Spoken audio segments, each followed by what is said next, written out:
Video promosi situs judi online oleh selebriti Wulan Guritno berbuntut panjang. Bareskrim Polri bakal memanggil Wulan Guritno terkait dugaan kasus promosi judi online.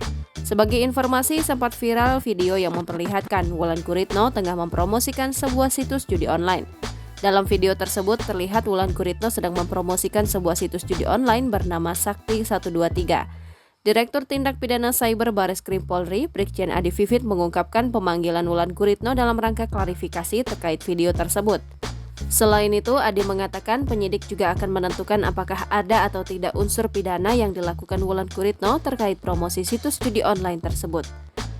Terkait masalah artis WG, setelah ditelusuri itu dibuat tahun 2020. Untuk websitenya sampai saat ini masih ada. Katanya dalam konferensi pers di Bareskrim Polri Jakarta Selatan pada Rabu 30 Agustus 2023 dikutip dari YouTube Kompas TV. Tak hanya Wulan Guritno, Adi mengatakan pihaknya turut memanggil publik figur lainnya yang ikut mempromosikan situs judi online.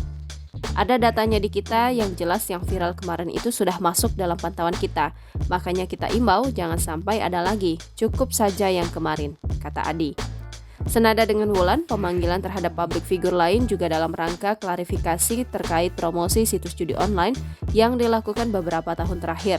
Adi menegaskan publik figur yang mempromosikan meski situs judi online yang dimaksud sudah tidak beroperasi tetap akan dipanggil. Adi mengatakan bagi publik figur yang terbukti melakukan promosi situs judi online maka bisa dikenakan Undang-Undang ITE. Jangan lupa subscribe, share, komen, dan like ya.